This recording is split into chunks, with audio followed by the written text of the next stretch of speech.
Muchas gracias a todos por estar conectados el día de hoy. Vamos a continuar con esta capacitación. Hemos visto en semanas anteriores lo relacionado a algunos conceptos de tortura, a leyes, a tratados internacionales, a cuestiones del derecho internacional humanitario. Y bueno, hoy vamos a entrar de lleno a lo que es realmente la investigación en casos de tortura desde el punto de vista legal, desde el punto de vista tanto de la defensa, en la experiencia de defender a algunas personas que se encuentran privadas de su libertad, que han sido torturadas o que han sido sometidas a alguno de los malos tratos crueles e inhumanos que establece el 22 constitucional, y cómo de defensores nos pasamos también a la cuestión de asesores jurídicos de las víctimas. A pesar de que ellos están en un plano de imputados o de sentenciados en algún proceso penal, particularmente de delitos de alto impacto, delitos como secuestro, robo de vehículo, homicidio, delitos de alto impacto que, bueno, dependiendo cada estado de la República, tiene su índice delictivo. También nos convertimos en asesores de ellos al integrar una carpeta de investigación. Entonces, el día de hoy vamos a ver cómo es que se inicia la investigación, quién está facultado para iniciar esa investigación en casos de tortura, si es del fuero común, del fuero federal, y en cómo es que se va a llevar a cabo ese proceso para poder judicializar una carpeta de investigación y posteriormente llevarla a un juicio oral. También vamos a ver lo relacionado con el protocolo de Estambul, este estudio, bueno, que ustedes me podrán hablar más sobre él, que es la cuestión de médico legal, psicología y fotografía. Vamos a ver en qué parte del proceso penal lo podemos incorporar.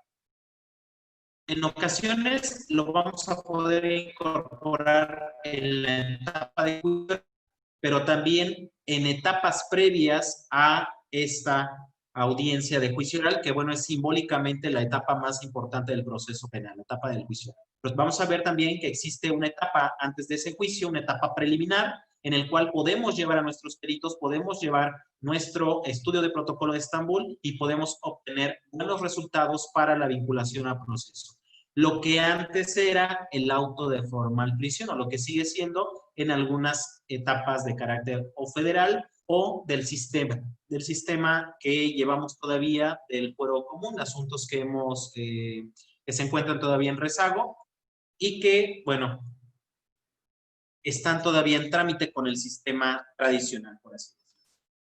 Primeramente, facultades para investigar. La facultad es exclusiva del agente del Ministerio Público. El artículo 21 de la Constitución nos establece la facultad que tiene el Ministerio Público para investigar la comisión de hechos delictivos.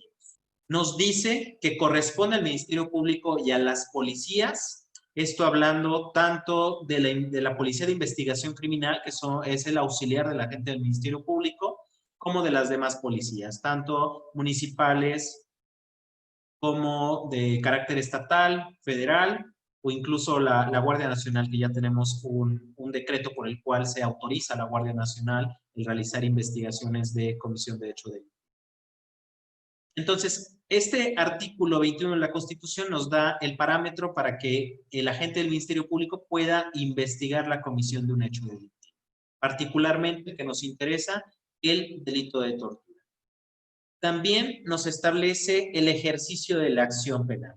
El Ministerio Público tiene ese monopolio que antes del 2008 el Ministerio Público era exclusivo para iniciar las carpetas de investigación para investigar cualquier hecho delictivo, pero con la creación del sistema penal acusatorio en el 2008, cuando entra en vigor, particularmente en Morelos, en el mes de octubre del 2008, también se realiza la hipótesis de la acción penal por parte de particulares. Esto es de que ya se retira totalmente el monopolio del ejercicio de la acción penal para el Ministerio Público, ya no queda a expensas únicamente de esta autoridad de procuración de justicia, sino que ya da la pauta para ciertos delitos que los particulares vamos a poder investigar, vamos a poder crear una carpeta de investigación y vamos a podernos apoyar de las fiscalías para algún peritaje, para alguna declaración que no podamos tomar nosotros como asesores jurídicos. Bueno, también esta parte de la cuestión de ejercitar la acción penal de particulares también tiene un candado. Si no, pues cualquier persona podría investigar a otra y esto se pudiera generar tanto actos de corrupción como ilegalidades. Es por eso que el legislador pone ciertos candados para que únicamente ciertos delitos como adulterio, que bueno, en el estado de Morelos ya está derogado, ya no existe el delito de adulterio, sí como causal de divorcio, pero no como la comisión de un hecho de delito. La revelación de secreto, bueno, que hay pocas denuncias por revelación de secreto, y bueno, ya el Código Nacional, ya cuando entra en vigor, ya lo amplía un poco, ya se puede investigar algunos otros hechos de bagatela, por así decirlo, que no genera gran impacto social, pero bueno, ahí está la acción penal privada que se puede ejercitar por particulares. Pero el delito que nos ocupa, hay que recordar que es un delito de carácter grave, el cual no puede ser sujeto a la acción penal privada. Está únicamente a expensas de la investigación por parte del Ministerio Público del Fuero Común o del Fuero Federal. Y para hacer esa diferenciación, vamos a ver en base a los sujetos activos y al sujeto pasivo del delito, tanto la víctima como el imputado. Para hacer un delito del fuero común, pues bueno, debe de ser ejecutado por el sujeto activo del delito en el ámbito del fuero común, policías municipales, estatales. Cuando hablamos de un delito del fuero federal, estamos hablando de que policías o personal administrativo, operativo, que llevaron a cabo estos actos de tortura sobre la víctima, pertenecen a una corporación de carácter federal. Podría ser la Policía Federal, la Fiscalía General de la República, cualquier autoridad que tenga esa cuestión de carácter federal, ya sea administrativo u operativo. Recuerden que el delito de tortura se investiga tanto para las personas que lo ejecutaron, esto es, elementos de la policía, elementos operativos, como también a superiores que en ocasiones llegan a ser de carácter administrativo. Pero cuando ellos laboran para una corporación de carácter federal, la investigación tiene que ser llevada a cabo dentro de una Fiscalía General de la República, ya sea a través de las delegaciones de cada estado de la República o a través de la Fiscalía General que se encuentra en la Ciudad de México. Esta pudiera ser la diferenciación entre la competencia para la investigación de los delitos de carácter. Cuando existe una detención por parte de elementos o de fiscalías, como puede ser el caso de Morelos, que tenemos la Fiscalía de la Unidad de Combate al Secuestro y Extorsión, que hay elementos tanto de la Policía Estatal como elementos federales adscritos a esa Fiscalía Estatal y llega a haber actos de tortura. La investigación, bueno, si es que ambos personajes intervinieron en la comisión de ese hecho delictivo, tendrá que ser dividida en dos partes. Primeramente, una investigación por parte de la Fiscalía del Estado hacia los elementos que son exclusivos de la Fiscalía del Estado y otra investigación en la Fiscalía General de la República, Delegación Morelos o de la delegación de cada estado, sobre los elementos que particularmente pertenecen a la instancia federal. Serían dos investigaciones por separado. Que bueno, aquí podrían apoyarse una de la otra. No necesariamente tendríamos que realizar dos estudios de protocolo de Estambul. No debemos de revictimizar a la víctima y de atentar en contra de su dignidad. Por lo tanto, podemos hacer dentro de una investigación el protocolo de Estambul y exhibirlo en la otra carpeta de investigación. No podemos, por cuestión de salvaguardar la integridad física de la víctima, no podemos hacer un estudio por acá y volver a hacer un estudio en la cuestión federal, salvo las excepciones o que así lo considere la gente del Ministerio Público para poder complementar su investigación. Ya dependerá mucho también del Ministerio Público su deber de objetividad y de lealtad para conducirse con relación a la investigación. Pero bueno, existe de todo ahí en los agentes del nuestra ley del procedimiento. Tenemos un Código Nacional de Procedimientos Penales. El fundamento constitucional es el 21. Con relación al Código Nacional tenemos el artículo 127 sobre la competencia del agente del Ministerio Público para conducir la investigación. El Ministerio Público va a ser aquel servidor público de carácter estatal o federal, el cual va a conducir la investigación, el cual va a depender de una fiscalía, en alguno de los estados ya autónoma, que ya no depende directamente del Ejecutivo, no depende de una instancia estatal, sino que es totalmente autónoma, con patrimonio, con economía de carácter autónoma, y que se va a encargar de conducir la investigación, de iniciar la investigación, de coordinarla tanto con sus policías, la Policía de Investigación Criminal, como también va a tener a su cargo la coordinación de los servicios periciales. En el cual, pues bueno, él va a poder tomar de todas las herramientas que existen en esas coordinaciones de servicios periciales para poder inmediatamente que ha recibido la denuncia por parte de la víctima en un acto de tortura, inmediatamente solicitar el informe en materia de protocolo de estampa. Él tiene la facultad de dirigir su investigación, cómo lo quiere hacer, si quiere hacerlo desde el inicio de la investigación o posteriormente. Él va a elegir el momento adecuado en el cual, dependiendo la característica de su víctima, cómo lo pueda realizar. Si es una víctima que no va a ser ubicada, que tiene miedo, que no se va a presentar a un proceso, ok, pues inmediatamente vamos a buscar las medidas de protección, vamos a buscar las instancias necesarias o incluso la prueba anticipada para garantizar que se va a reproducir esa prueba a juicio, que esa víctima va a ser escuchada dentro del proceso penal. Él va a resolver, el agente del Ministerio Público, sobre el ejercicio de la acción penal, tal y como lo establece la ley. Vimos que es una acción de carácter mixta, tanto de particulares, pero particularmente el Ministerio Público sigue teniendo la conducción de las investigaciones. Él ordenará las diligencias que estime pertinentes y útiles para demostrar dos situaciones. Primeramente, la existencia de un hecho delictivo. El Ministerio Público tiene esa carga de la prueba y siempre en cuestión de defensa se lo exteriorizamos al juez y resuena mucho en las audiencias. El Ministerio Público tiene la carga probatoria. Él tiene la obligación de acreditar que yo soy culpable. Él tiene la obligación de llevar a los peritos, tiene la obligación de presentar todos los datos, los medios de prueba, todas las pruebas que sean necesarias para acreditar, primeramente, que existe un hecho de tortura o un delito de carácter de tratos crueles e inhumanos.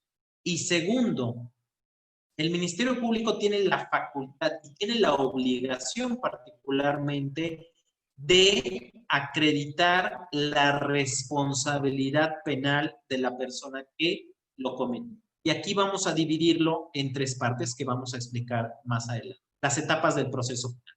Vamos a ver que la responsabilidad la vamos a encontrar en dos situaciones muy importantes. En la etapa de investigación, tanto desformalizada como la investigación complementaria y hasta el dictado del auto de formal prisión de vinculación a proceso, tenemos una responsabilidad de carácter únicamente indiciario. Que existan, y lo dice el Código Nacional, que existan datos que hagan presumir fundadamente que él participó en el hecho delictivo, a comparación del juicio oral, que ya queda totalmente superada una etapa preliminar, una etapa indiciaria. Ya es acreditar la responsabilidad plena del acusado. Ya no es un imputado, ya es ahora un acusado, porque ya se ha presentado una acusación formal en su contra, en la cual pues va a ser inminentemente un juicio oral, que lo vamos a explicar más adelante. Pero sí, el Ministerio Público tiene estas dos obligaciones. Primeramente, acreditar la existencia de un hecho delictivo y segunda, la participación de la persona, del sujeto activo que ha ejecutado ese hecho sobre el sujeto pasivo. Esa es la obligación, para eso le pagan a la gente del Ministerio Público. Entonces, él deberá desde una etapa de recibir la denuncia, el iniciar su carpeta de investigación y hacer uso de todas las herramientas que tiene en la coordinación de servicios periciales. Tanto psicología, fotografía, médico, criminalística, si es necesario acreditar un espacio determinado, geolocalizaciones, intervención de comunicaciones. Vamos a ver los actos de investigación que se pueden realizar dentro de las etapas del proceso penal y hasta cuándo podemos investigar. Muchas ocasiones existe esa pregunta por parte de los litigantes. ¿En qué momento puedo yo proponer al juez o a la gente del Ministerio Público que mi asunto sea sometido a un protocolo de Estambul? Ok, puede ser en la etapa preliminar, puede ser en la etapa intermedia, en juicio, después del juicio. Vamos a ver las modalidades en las cuales se puede realizar eso. El protocolo de Estambul, al ser derivado de tratados internacionales, de esta obligación que tiene el Estado mexicano de respetar los tratados internacionales que ha suscrito y ratificado en materia de derechos humanos con otros países, genera la obligación del juzgador en el artículo 1 y en el artículo 21 de la Constitución de que tanto en la procuración como en la administración de justicia se pueda garantizar la investigación sobre actos de tortura. Es un delito que no prescribe, por lo tanto puede ser investigado en cualquiera de las etapas. Y no me dejará mentir la maestra Antonieta. Delitos de tortura se han investigado dentro del proceso y cuando han sido sentenciados. Personas que llevan más de 5, de 10 años recluidos en un centro penitenciario, claro que se puede iniciar una investigación, claro que se puede incorporar, claro que se puede ser sometido al principio de contradicción esos estudios de protocolo de Estado. Nosotros nos encontramos actualmente en un sistema penal acusatorio. México hizo una transición en el 2008 y bueno, algunos estados de la República, particularmente Chihuahua, desde el 2007 tienen en su sistema el sistema penal acusatorio, un sistema que cambió de ser un sistema tradicional en el cual pues no encontrábamos en ningún momento al juez. Había personas sentenciadas que nunca vieron al juez, que nunca vieron a su defensor, que nunca fueron interrogados, que nunca vieron realmente las pruebas que había en su contra, y se cambia totalmente el paradigma de este sistema tradicional hacia un sistema penal acusatorio con corte de carácter oral, particularmente la oralidad del sistema, con diversos principios, como el principio de contradicción, que ahora, bueno, todas las pruebas deben de ser sometidas a la contradicción de las partes. El principio de inmediación, en donde un juez, en dependiendo de cada parte de la etapa, va a estar presente en el desahogo de cada uno de debates. Él va a poder presenciar o incluso el que no esté presente y se violenta el principio de inmediación, trae aparejado la reposición de un procedimiento. Esto está súper bien porque en relación con el sistema tradicional, los que llegamos a trabajar con el sistema tradicional, pues jamás conocíamos al juez, jamás escuchábamos que él tomaba las determinaciones, siempre era el secretario el que se encargaba de llevar a cabo particularmente el sistema de enjuiciamiento. Ahora es totalmente diverso, vamos a ver que este sistema penal acusatorio es un sistema adversarial en donde tenemos una contraparte. Tenemos particularmente a la Fiscalía, que es el encargado de acusar, el encargado de ejercitar la acción penal. Tenemos, en el caso que pueda existir, una víctima o un asesor jurídico o un ofendido. Tenemos de una forma conjunta con la Fiscalía que se van a apoyar para el perfeccionamiento de la investigación. Y de manera adversarial vamos a tener a una defensa que va a representar al imputado en todo momento del proceso penal. Y va a ser tanto una defensa pasiva como una defensa activa. Defensa pasiva, únicamente recibe las pruebas del fiscal. Defensa activa, recibe pruebas, esquiva y también ofrece pruebas. Esa, bueno, es una cuestión muy importante del nuevo sistema penal acusatorio, el cual, pues bueno, ya se puede ofrecer medios de prueba, particularmente protocolo de Estambul, hablando de delitos de tortura, en los cuales podemos someter al principio de contradicción, pues bueno, a ese médico legista, a ese fotógrafo, se van a poder reproducir, se van a poder primero admitir, ofrecer, admitir e incorporar esos medios de prueba. Esas fotografías las va a poder ver el tribunal, las va a poder ver el juez de control y van a ser sometidas al principio de contradicción. Maestro, por ahí tiene una pregunta la doctora Edith, en donde le dice que si le puede decir cuál es la diferencia entre Ministerio Público y Fiscalía. Ok, no puedo ver la pregunta, ahorita lo checo, ahí pero... está, en el chat. Pero así está la pregunta. ¿Cuál es la diferencia entre el Ministerio Público y la Fiscalía? El Ministerio Público y la Fiscalía. Bueno, la respuesta sería, es un simple juego de palabras únicamente y lo contempla el Código Nacional como agente del Ministerio Público y la Constitución también como agente del Ministerio Público. Tanto la Constitución como el Código Nacional contemplan la figura de agente del Ministerio Público.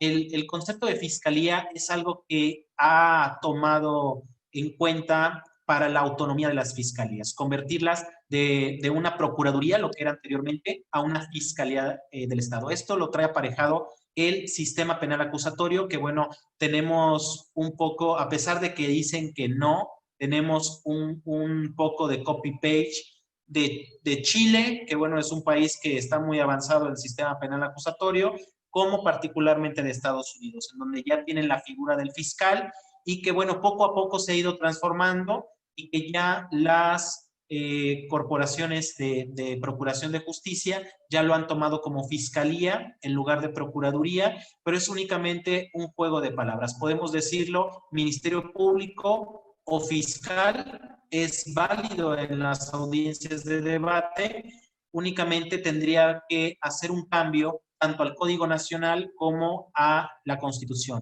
de denominarlo fiscal en lugar de agente del Ministerio Público, pero prácticamente es lo mismo. Podemos tomarlo como sinónimo, pero cuando estamos ya en el debate vamos a ver que el fiscal, bueno, puede ser el fiscal general de la República, puede ser el fiscal general de alguna delegación, o puede ser un fiscal, un agente del Ministerio Público en alguno de los niveles, porque hablando de plazas de agente del Ministerio Público tenemos, bueno, al menos en PGR tenemos 3 niveles para la conducción de las investigaciones. Y sí, efectivamente, como dice Verónica Montalvo, Fiscalía es un órgano que procura justicia. La Fiscalía es la institución como tal que, bueno, en el caso de Morelos ya tenemos una Fiscalía del Estado, que ya su ley orgánica ya contempla al Ministerio Público como fiscal, pero bueno, ahora tendríamos que hacer la adecuación tanto a la Constitución como al Código Nacional para poder ya denominarlo fiscal. Pero si usted va a las audiencias, siempre el juez o la defensa se refiere hacia el Ministerio Público como el fiscal.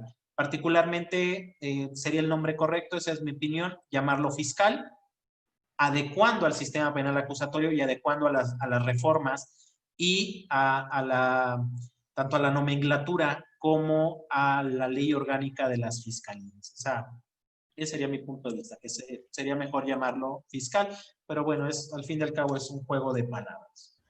Maestro Eduardo, tengo una pregunta en relación a lo que acaba de mencionar hace un momento. Dice que el delito de tortura no prescribe. En este caso, ¿puede ahondarme un poquito más en relación a ello, por favor? Claro, sí. El delito de tortura es un delito que, bueno, ha sido ocupado por parte de la Organización de las Naciones Unidas como un delito de carácter internacional, de esos que deben de ser investigados de carácter obligatorio por las autoridades que están allegadas tanto a los tratados internacionales en materia de investigación de tortura, como a las leyes que ya el Estado mexicano ya han adquirido y que ya podemos decir que es un derecho positivo, que es un derecho vigente. El delito de tortura, al dejar secuelas, al dejar heridas graves, al dejar limitaciones con relación al funcionamiento de diversos órganos, al desplazamiento, a situaciones que dejan, pues muchas de las ocasiones, lesiones que tardan en sanar más de 30 días o que producen el peligro de algún órgano, o dependiendo de las fracciones que establezca el delito de lesiones. La clasificación particularmente es un delito que no prescribe para iniciar una investigación, ni para iniciar la investigación y tampoco para concluir la investigación. Esto es de que podemos iniciar la denuncia, la carpeta de investigación, en la etapa que creamos más conveniente. A lo mejor para cuestión de defensa, y lo voy a hablar en casos que hemos tenido, no me conviene a mí ahorita iniciar una denuncia por tortura. Por las cuestiones que yo estime pertinentes. A lo mejor mi asunto principal lo tengo ganado porque no hay pruebas, no hay algún dato, algún medio de prueba, y el asunto está muy, muy endeble, lo voy a tirar y no, incluso ni va a llegar a juicio. Pero en la mayoría de los casos lo ocupamos para sustentar nuestra teoría del caso. Entonces lo podemos iniciar dentro de la etapa preliminar, de la etapa de investigación, como posteriormente. Sabemos que el asunto está perdido, particularmente asuntos de secuestro, que los encontraron con la víctima en la casa de seguridad, que recibieron el dinero, está la intervención de telecomunicaciones, está la voz, está infinidad de pruebas. Bueno, pues vamos a dejarlo para una etapa posterior a la ejecución de la pena. Es dependiendo cada estilo del abogado, cada teoría del caso, pero en el caso particular, denunciar desde un principio, ir a la par de la gente del Ministerio Público. Porque aquí existe un principio de igualdad de herramientas. Entonces, si el Ministerio Público está iniciando la investigación en contra de mi representado y tiene 1000 pruebas, ok, yo tengo la obligación, porque yo, bueno, me rento para eso, para dar una asesoría, entonces también voy a formular mi carpeta de investigación y voy a hacerle llegar al juez todos los datos de prueba, porque a lo mejor en una audiencia intermedia puedo decretar una ilegalidad de algún medio de prueba, puedo ofertar incluso medios de prueba para contravertir lo que está haciendo la gente del Ministerio Público. Entonces, es por eso que el delito de tortura no prescribe, es un delito que así pasen los años, incluso, bueno, hay una situación con relación a las órdenes de aprehensión. El Código Penal establece una prescripción para las órdenes de aprehensión. Esto es que en el caso de un delito de secuestro, que la pena puede ser de 80 años de prisión, bueno, para que prescriba la orden de aprehensión, para que quede sin efectos la orden de aprehensión, a lo mejor tendría que esperar yo 30 años de que mi representado pues esté evadido de la acción de la justicia para que prescriba ese delito. En el caso de tortura, no existe la prescripción tanto de las órdenes de aprehensión como del delito como tal de la investigación. Y esto es muy bueno porque al final y al cabo alguien va a ser responsable. ¿Sí, tocayo? Gracias, maestro. Muy bien, principios del sistema penal acusatorio. Principio de publicidad es un principio que, bueno, ya todos lo conocemos, las audiencias son de carácter público, ya pueden entrar cualquier persona a presenciar las audiencias con, bueno, sus limitantes. Ahorita en la cuestión de pandemia, bueno, en el caso de Morelos no está permitiendo el acceso de público, las audiencias son únicamente entre las partes, pero se debe de garantizar esa garantía judicial de que la ciudadanía pueda observar el funcionamiento del sistema penal. Si realmente está funcionando el sistema, si realmente está en la presencia del juez, si no trae ya la resolución el juez, si únicamente entra a leerla, si entran a debate las partes, que bueno, eso es muy frecuente. Nos hemos dado cuenta como en audiencias de vinculación a proceso, nosotros nos peleamos, debatimos, y bueno, el juez saca su papel y ya trae su resolución ahí, ¿no? Pues ya trae la resolución ya hecha, juez. Entonces, ¿qué sentido tiene, no? Precisamente este principio de publicidad es para que la ciudadanía se dé cuenta que el sistema ahora es público, ya no se puede tan fácilmente llegar a actos de corrupción, y particularmente el delito de tortura en el cual van a estar involucrados servidores públicos, que pudiera en un momento determinado, y esto es en cualquier estado de la República, generar una idea en el juzgador que pueda disminuir la capacidad para ser objetivo. Porque, bueno, estamos hablando de servidores públicos y nos ponemos en un plano de incluso de que no somos iguales a ellos. El Ministerio Público es un órgano del Estado que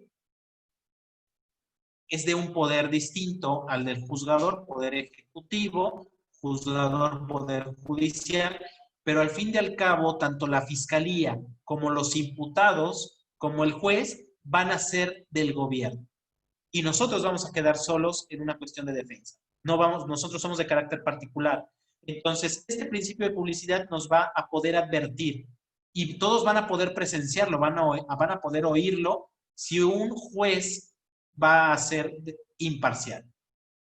Si puede tomar una postura de fiscal, porque hay muchos jueces fiscalistas, esa es la realidad, que ya traen el chip, y particularmente los que han pertenecido a la Fiscalía General de la República o algunas fiscalías, traen el chip de acusar, traen el chip de que todo lo que pide el Ministerio Público se le otorga. Pero también vamos a encontrar jueces de carácter garantistas, que van a estar a favor de la defensa. Entonces, este principio de publicidad lo va a poder advertir. ¿Cuáles son las limitaciones al principio de publicidad? Cuando se encuentre afectada la integridad de alguna de las partes. Delitos de carácter sexual en los cuales tengan que declarar a algún menor, tenga que advertirse información de carácter muy personal que atente en contra de la integridad de una víctima, la audiencia va a ser pública.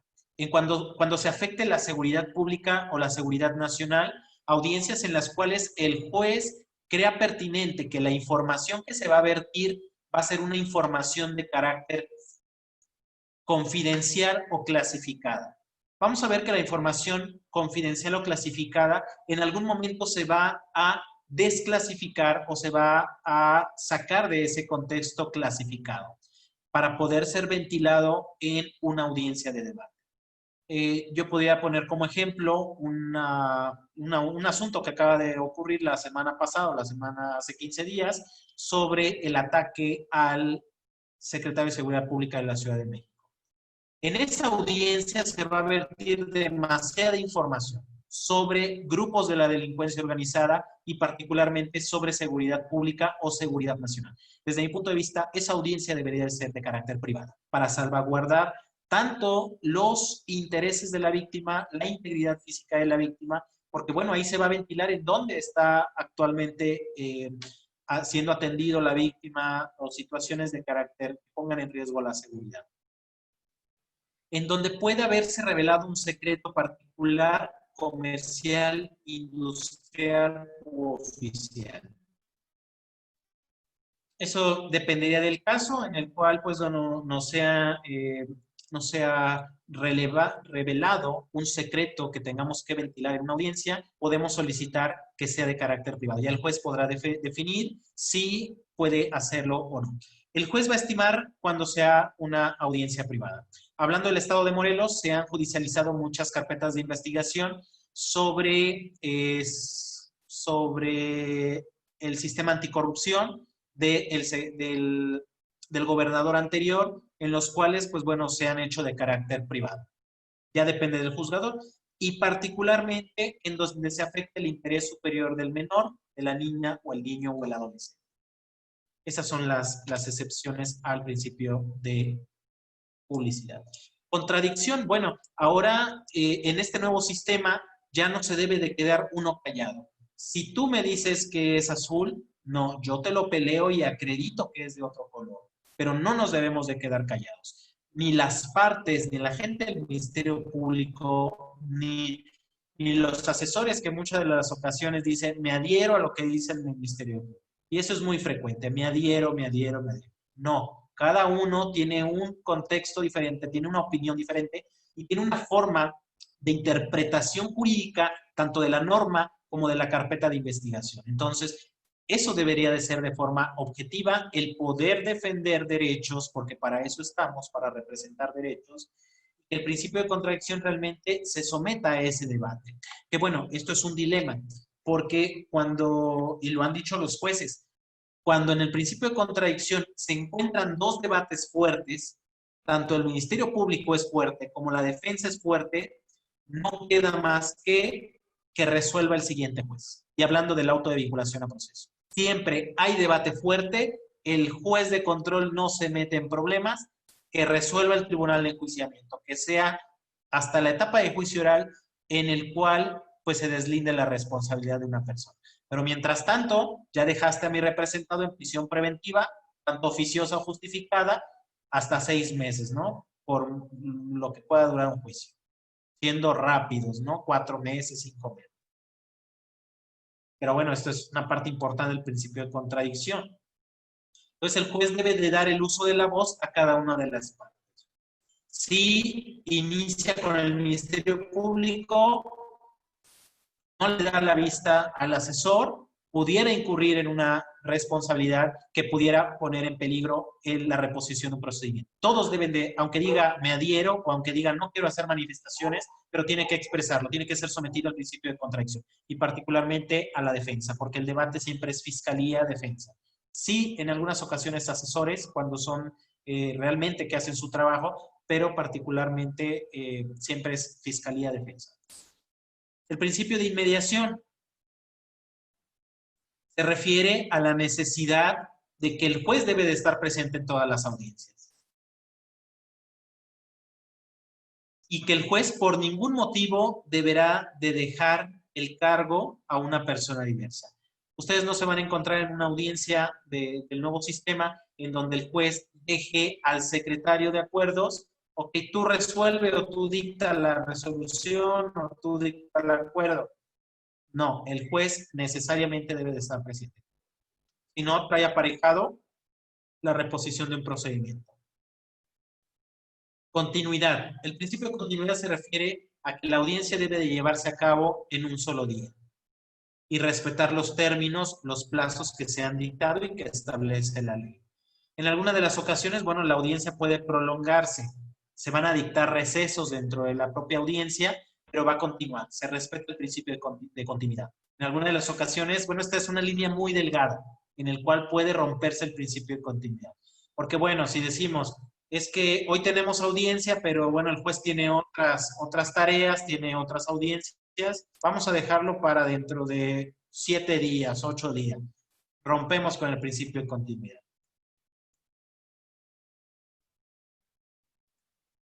Y debe de ser inmediatamente después de llevar a cabo esa audiencia. Principio de concentración. Yo tengo una duda. Sí, Erika.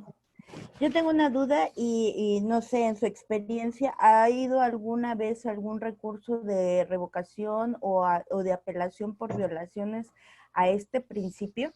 Le comento esto por una situación. Con Eduardo tuvimos un asunto en el Estado de México y precisamente ya habíamos terminado el desahogo de los medios de prueba. Y vamos a la siguiente etapa ya para decir alegatos de clausura. Y en ese sentido, y Eduardo no me dejará mentir que yo estaba furiosa, porque pues prácticamente la audiencia de juicio oral empezó un 2 de diciembre del 2019 y para el 16 me dicen, ¿sabe qué? Pues ya terminamos de desahogar los medios de prueba, pero ¿qué cree? El fiscal no viene preparado para decir sus alegatos de clausura. Entonces lo vamos a dejar para enero del próximo año. Entonces mi pregunta es, ¿usted ha promovido algún tipo, algún recurso por esa situación? No. ¿No? Particularmente no he promovido algún recurso, ni de revocación en ese momento, ni por escrito, ni de apelación. Al menos en el estado de Morelos, y bueno, yo creo que puedo decirlo con todas sus letras, pues bueno, fuimos prácticamente los pioneros, ¿no? En el 2008 entró el sistema y pues, aprendimos prácticamente a echar a perder se aprende, ¿no? Y yo creo que los jueces, al menos en el estado de Morelos, han entendido bien esa parte. No quiero decir que no haya existido algún recurso que se haya interpuesto, pero particularmente no. He estado en juicios en donde sí efectivamente llega el Ministerio Público y dice, no estoy preparado. Y bueno, ya se suspendió por una primera ocasión el juicio para la búsqueda de algún testigo que no se va a presentar, etcétera, y que ya no existe una justificación para poder aplazar más el juicio. Entonces, ¿qué es lo que hacemos? Su señoría, el fiscal sabe perfectamente a qué venimos el día de hoy. Ok, si ya no había pruebas pendientes por desahogar, si no va a haber una prueba de refutación, si no va a haber una prueba más por desahogar, él sabía perfectamente que hoy era alegatos de clausura. Entonces, que siga la continuidad del juicio, tal y como lo establece el Código Nacional. Y si no, pues denle vista a la gente del Ministerio Público, al fiscal, al superior jerárquico, ¿por qué él venía a eso? Y si, me imagino que en su caso se vinieron las vacaciones. Sí, Y por sí, eso, eso nos pasó. desde mi punto de vista, se debería de nulificar todo eso, todo el juicio. Sí, Porque sí, es lo que nos pasó eso en diciembre de 2019 y nos reactivaron hasta enero 2020. ¿Y qué hicieron? pues yo ¿Cómo? era la parte que le decía a Eduardo, porque para mí era una franca violación a un derecho humano. Claro, sí. A mí en lo personal, y yo por eso estaba muy molesta, yo lo que le decía a Eduardo es que, bueno, o lo dejo pasar porque la apelación, ¿cuánto tiempo me va a llevar? Sí. O sea, digo, hay veces en que mides costos-beneficios, ¿no? Digo, tu cliente está sujeto a un proceso y ya lo que quieres terminar y te falta muy poquito, ¿no? Entonces, yo realmente estaba tan molesta que todavía la secretaria, la auxiliar de causas me dijo, licenciada, contrólese. Le digo, pues es que no es de contrólate ya, le digo, estás violentando muchos principios y se lo están pasando por el arco del triunfo, le digo, porque aquí pues tal pareciera que se hace justicia a como quieren y a como pueden, le digo, cuando la audiencia de juicio oral te la marca que es continua, precisamente por ese principio de inmediación, porque en un mes la juez no se va a acordar, entonces te estamos dejando un gran vacío. Entonces me dice ya, no se preocupe, pero yo le decía a Eduardo, para mí era irnos quizá a una apelación y si no está, porque prácticamente no está contemplado dentro del Código Nacional, te tendrías que ir a un amparo. ¿Y un amparo cuánto tiempo te lleva? O sea, ya lo retrasaste por un amparo que te va a llevar 3 meses por lo menos y por una situación que también es retrasar el tiempo. Entonces, mi pregunta era por si había otro mecanismo ahí que pudiéramos nosotros hacer valer, porque el otro, a mí que se me ocurre, sería una queja ante el superior jerárquico, ante el Consejo de la Judicatura en contra del juez, por retrasarlo, por permitirlo. Sí, pudiera ser una queja de carácter administrativa y pues bueno, ahí sería cuestión de valoración como el superior jerárquico o hablando del consejo de disciplina del tribunal superior, porque en algunos tribunales tienen ese consejo de vigilancia y disciplina que son previos a el pleno del consejo del tribunal, ¿no? Ya sería como lo valoran, pero desde mi punto de vista tendría que analizarse cómo va el juicio. Si usted lo lleva ganado, ok, esperarme. Pero si lo lleva perdido, si sabe que va a ser en contra, pues mejor adelantarnos, porque aquí también tenemos la figura del fiscal y del asesor. Y si usted lo lleva ganado, ellos van a promover violaciones al debido proceso sobre el principio de inmediación o el principio de concentración. Pero desde mi punto de vista, bueno, los alegatos de clausura son sumamente, pues rápidos. Y para ser precisos, el tribunal de enjuiciamiento, hacia esa parte, ya tiene su deliberación. Ya tiene si es absolutoria o si es condenatoria. Entonces, desde mi punto de vista, debió de haber resuelto en ese momento, ok, no va preparado, pero el fiscal tiene su carpeta, se sabe el caso, era la parte que yo le alegaba a la juez y la juez me dijo, bueno, vamos a decretar un receso, porque aparte, o sea, la salida fue muy, muy tonta y yo creo que eso fue lo que más me encendió porque me dice, es que aparte ya me están pidiendo la sala. Dije yo, ¿qué cosa? O sea, yo he estado en audiencias de 10 horas continuas y no porque te estén pidiendo una sala de juicio, el juzgador va a agarrar y se va a ir, ¿no? O sea, como que la salida fue muy tonta y Eduardo me decía, no, pues, ¿qué podemos hacer? Le digo, pues lo único es que si la sentencia también es condenatoria, pues tenemos materia para echar abajo esta audiencia, ¿no? Pero sí, en lo personal a mí sí se me hace muy molesto y muy costoso, sobre todo para el cliente, porque una ida al juzgado es costosa. Claro. Entonces, esa parte no, es la que no ven. Y creo yo que cuando estás del lado de la defensa, pues sí, también le cuidas la economía al cliente, ¿no? Digo, no solamente va en el sentido de ir por ir, ¿no? Sí, Pero claro. pues, tenía yo esa duda, si usted había intentado algún otro mecanismo, como algún otro recurso, que fuera mucho más ágil, que pudiera agilizar esos tiempos, ¿no? Sobre todo porque nos ha pasado nosotros mucho en el Estado de México. Bueno, lo he hecho en amparo directo. En amparo directo cuando la sentencia es condenatoria y suspendieron el juicio. En una ocasión lo hice cuando me intentaron incorporar una prueba por medio de la lectura, particularmente un asunto de violación. No se presentó la menor, no se presentó la mamá y me intentaron incorporar por medio de la lectura. Entonces, pues inmediatamente prueba de refutación y suspendemos el juicio. Lo hice valer por el principio de continuidad porque dio 3 días, a pesar de que ya había suspendido el juicio, ya se había suspendido. Pero bueno, hay que ir preparados para cualquier cosa. Me ha tocado juicios orales en los que el fiscal dice, me reservo mi derecho para alegatos de apertura. Y yo me quedo, ok, ¿qué vas a prometer que no vas a poder cumplir en el juicio? Y los jueces lo autorizan. Es una situación que bueno, hay que ir preparado para el debate. ¿Cuál fue mi argumento? Pues que el fiscal se debe de acoplar a lo que establece el Código Nacional sobre las reglas del juicio. Alegatos de apertura, pruebas, alegatos de clausura. Pero bueno, hay cada cosa que vemos ahí en los procesos. Ok, las etapas del proceso penal y aquí vamos a ser un poco rápidos, más dinámicos, sobre esta tablita que aquí nos establecen las etapas del proceso penal acusatorio. Tenemos dividido el proceso en 3 etapas importantes. Aquí nos está marcando la etapa de ejecución, pero el Código Nacional no contempla la etapa de ejecución como una etapa del proceso penal. Es una etapa totalmente independiente.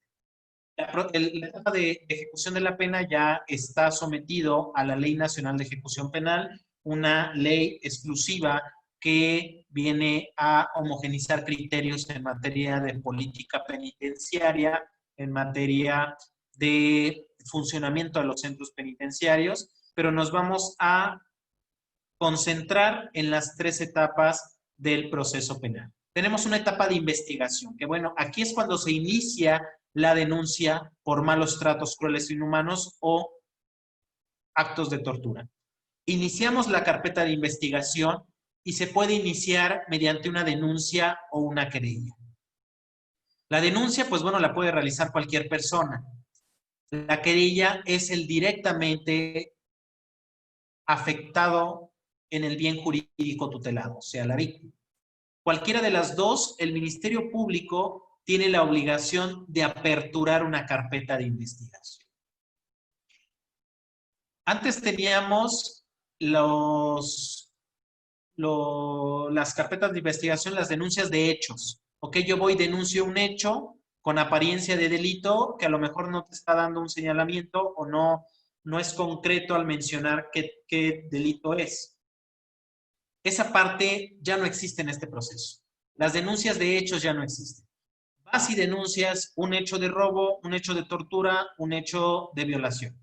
Ya debe de ser totalmente claro en el aspecto de por qué delito se va a iniciar la carpeta de investigación.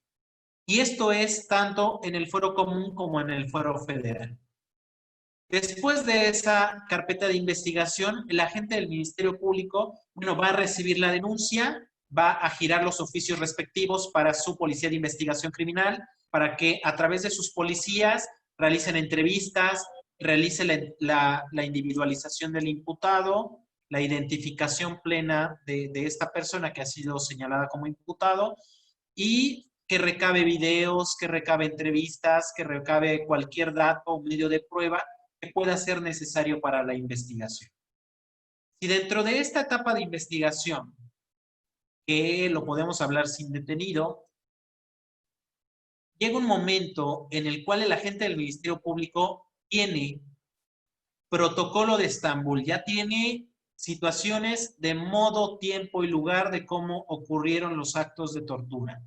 Ya tiene un peritaje en materia de medicina forense en cómo se acreditan las lesiones y que las lesiones fueron producidas por medio de la tortura y se encuadra perfectamente en la hipótesis del protocolo de Estambul. Ya tiene fotografía, ya tiene psicología, en el cual sí existe un daño emocional, un daño psicológico por parte de la víctima sobre el delito en el cual se ha recaído sobre esta víctima. Si ya tiene criminalística de campo, si ya tiene contaduría, si ya tiene algún otro dato de prueba, si ya tiene los elementos necesarios para sustentar una orden de aprehensión, porque hay que recordar, el delito de tortura es un delito de carácter grave que para su judicialización es por medio de la orden de aprehensión.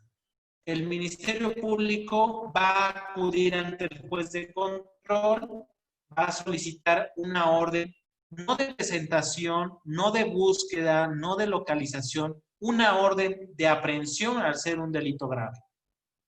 Y si existen los elementos necesarios, si existe primeramente la existencia de un hecho delictivo y la probabilidad de que el imputado lo cometió o participó en su comisión, vamos a ver que el juez de control va a otorgar esa orden de aprehensión. A él, al imputado o a los imputados los van a detener y los efectos de la orden de aprehensión es de que en el lugar en el que se encuentren lo van a detener y lo van a ingresar a un centro de reclusión. Si es la orden de carácter federal emitida por un juez del Centro de Justicia Penal Federal, lo ingresarán a un centro federal o en su caso a un centro estatal, que hay que recordar que los centros estatales tienen un convenio de colaboración con la federación para recibir o albergar privados de la libertad federales en centros estatales y federales también de carácter del fuero común. Y vamos ahora a lo que es la audiencia inicial. El control de detención, hablando de condetenido, o la formulación de imputación sobre el asunto que estamos planteando, que es una orden de aprehensión.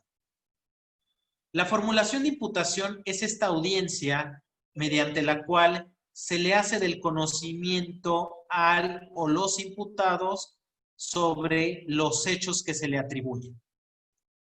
Se presenta a los imputados ante el juez de control y el fiscal le hace del conocimiento. A usted se le está investigando por este hecho delictivo situaciones de modo, tiempo y lugar. Usted, tal día, en el ejercicio de sus funciones, mientras se encontraba como policía preventivo, como policía federal o como policía de investigación criminal, realizó la detención de esta persona y durante el transcurso de la puesta a disposición del Ministerio Público, usted golpeó de esta manera a esta persona, usted lo quemó con un cigarro, usted le puso la pistola en la cabeza, usted le rompió las costillas. Todas las situaciones de modo, tiempo y lugar de la ejecución del hecho delictivo se le deben de hacer del conocimiento. Todo lo que no se ventile en esa audiencia de formulación de imputación ya no lo puedes incorporar posteriormente. La formulación de imputación es sumamente importante porque va a sentar las bases de los hechos que van a ir tanto a la vinculación a proceso como al juicio oral. La formulación de imputación es una audiencia sumamente rápida en el cual se le hacen del conocimiento los hechos y aquí da pie para que el acusado, el imputado, pueda declarar o se reserve su derecho para hacerlo. Ok, ya te hice del conocimiento que tú ese día, estando en servicio, ejecutaste estos actos de tortura sobre un particular que posteriormente pusiste a disposición. Ok, es mi oportunidad como imputado de presentar mi declaración, de rendir mi declaración. Pero todo lo que diga puede ser sí usado en tu contra, pero si te quedas callado no hay ninguna pregunta, no hay ningún problema. Tu silencio no puede ser ocupado para cuestiones incriminatorias. Pero bueno, esto ya es cuestión de defensa, particularmente en las audiencias de formulación de imputación, no se declaran a los imputados. Nos esperamos incluso a la vinculación a proceso, en algunos casos, pero da pie para la siguiente etapa, que es la etapa de vinculación a proceso. La etapa de vinculación a proceso es lo similar al auto de apertura, perdón, al auto de formal prisión con el sistema tradicional. Son de que el Ministerio Público tiene elementos suficientes para someter a un proceso penal a el imputado. Esto es, que están cumplidos y que están satisfechos los requisitos que establece el artículo 316 del Código Nacional de Procedimientos Penales. Primeramente, el primero de los requisitos para vincular a proceso es de que se haya formulado imputación. Bueno, en una audiencia previa ya se le ha formulado imputación. Ese requisito ya está satisfecho. El segundo, que se le haya dado la oportunidad de declarar y el imputado haya accedido a declarar o se haya reservado su derecho. Se le dio la oportunidad de declarar, no quiso declarar. Tercero y el más importante, la hipótesis del 316 en su fracción tercera la vamos a dividir en dos partes. Primeramente, en que de los antecedentes que obren dentro de la carpeta de investigación se acredite el hecho delictivo, la comisión del delito, la existencia del tipo penal, del hecho delictivo. Y segunda parte, que de esos antecedentes de investigación existan datos, pruebas razonables de que en una etapa preliminar, en grado de probabilidad, el imputado haya participado en la comisión de ese hecho delictivo. Muchas de las ocasiones en la etapa de vinculación, el estándar probatorio es mínimo. Con un simple dato de prueba, con la declaración de la víctima, con el señalamiento, con eso te estás quedando en la vinculación a proceso. En el delito de tortura, que es en el que nos ocupa, que el tipo penal es específico al mencionar que es una conducta desplegada por servidores públicos. El Ministerio Público en esta etapa deberá primeramente acreditar que el sujeto activo es un servidor público. ¿Cómo lo puede acreditar?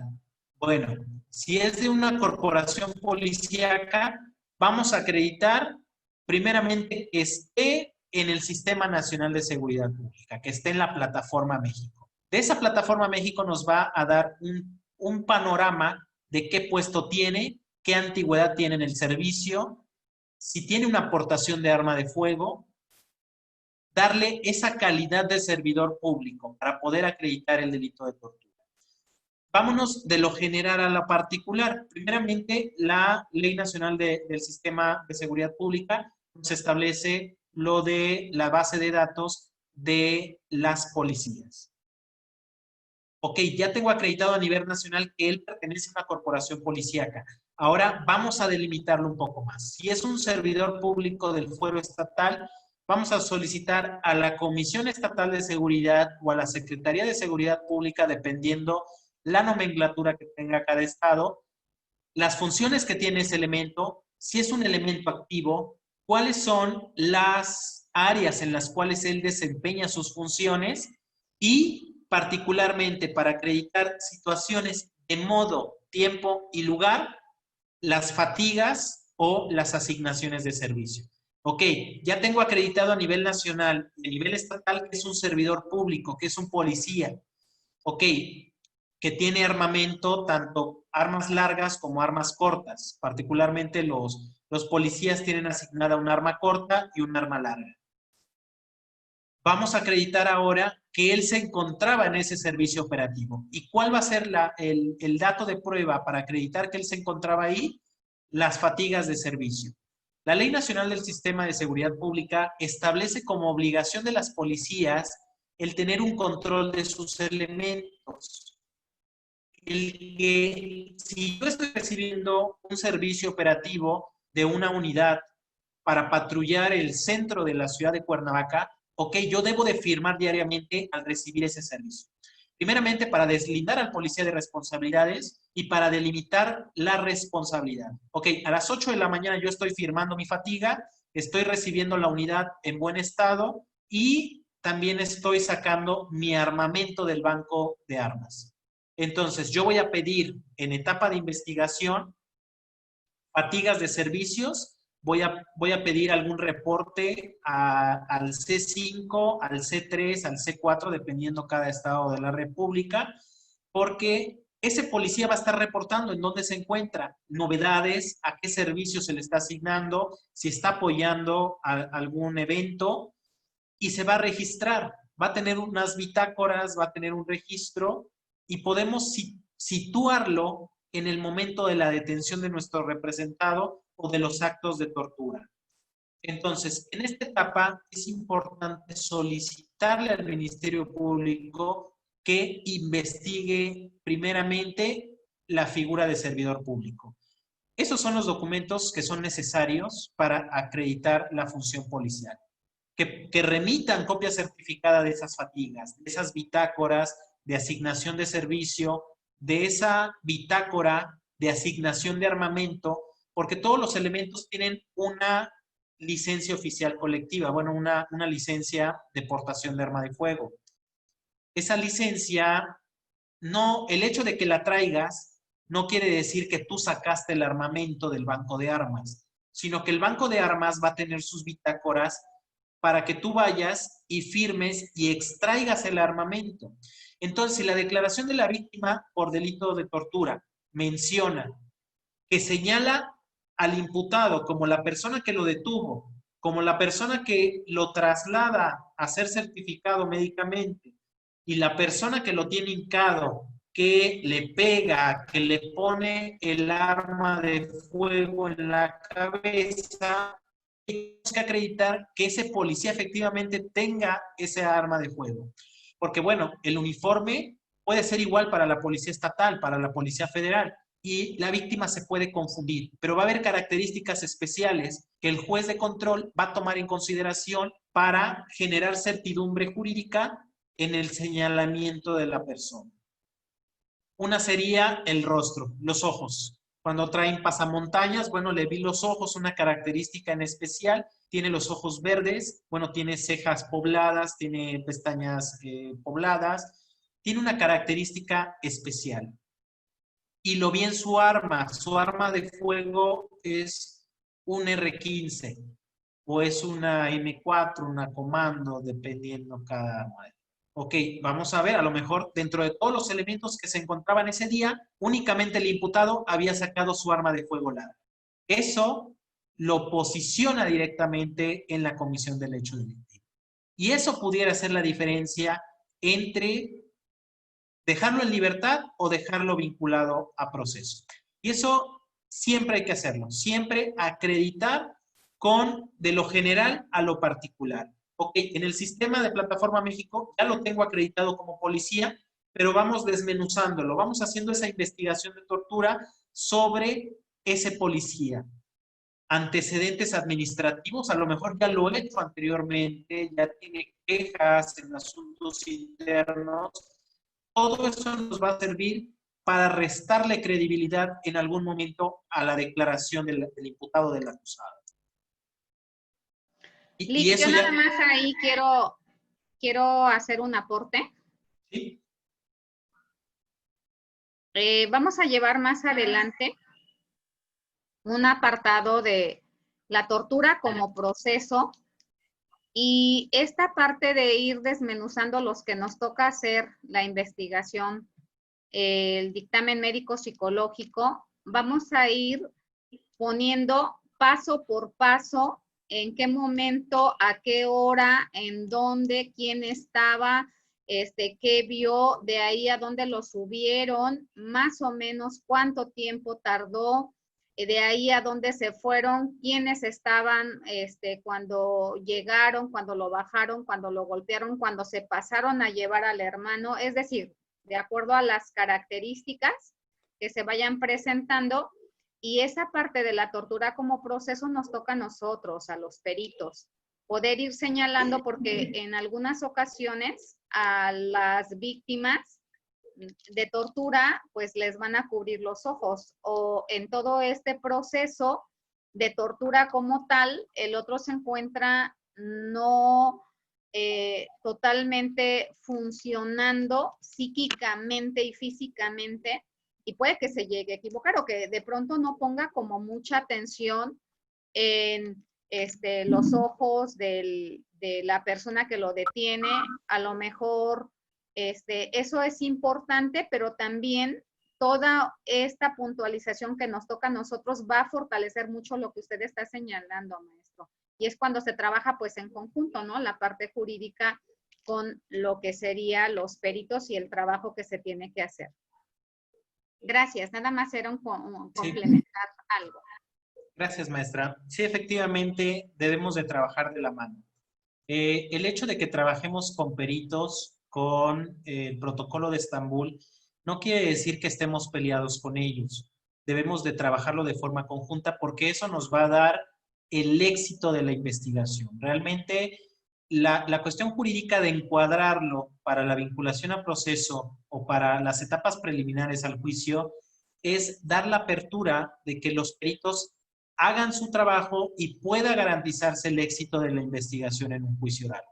Entonces es muy importante lo que comenta la maestra, trabajar en manera conjunta, particularmente sobre la víctima, porque sí va a haber ocasiones en las que no va a poder vivenciar el hecho tal cual lo va a narrar el agente del Ministerio Público, o va a poder recordar algo ya después de que está trabajando con la psicóloga o con el médico y se puede advertir diversa información. Pero aquí todos somos un equipo, debemos de trabajar de la mano para la investigación en casos de tortura. Ok, vamos a continuar. Estamos en la etapa de vinculación a proceso y el estándar probatorio en esta etapa es mínimo. Únicamente con el señalamiento, con acreditar que la persona es servidor público y que se realizaron actos de tortura, con eso prácticamente están dictando un auto de vinculación a proceso. El auto de vinculación a proceso, pues bueno, es ese someter a la persona ya a un proceso judicial. Ya el juez de control tiene elementos suficientes para poder dictar ese auto de vinculación a proceso y someterte a medidas de vigilancia. Particularmente, hablando de tortura, prisión preventiva. Posterior a la vinculación a proceso, va a haber una etapa de cierre de investigación que puede ir 15 días o hasta 6 meses para seguir investigando. Ok, yo necesito algún peritaje especial. Protocolo de Estambul. No lo he ofrecido hasta la vinculación a proceso.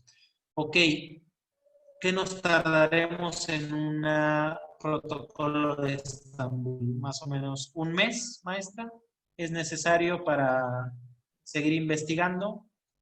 Sí, yo creo que como un mes en que se hace la solicitud, se permite el ingreso, se recaba la información y se coordinan para poder elaborarlo.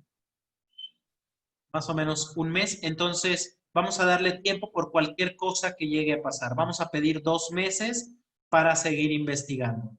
Posiblemente del protocolo de Estambul devenga otra materia en la cual pueda relacionarse criminalística de campo o ampliar este peritaje. Entonces vamos a dar un poco más de tiempo nos dice la maestra un mes, vamos a solicitar 3 meses para que quede en medio, en un punto medio, mes y medio, 2 meses, y podamos tener el tiempo necesario para perfeccionar la investigación. ¿Iba a comentar algo, María Díaz?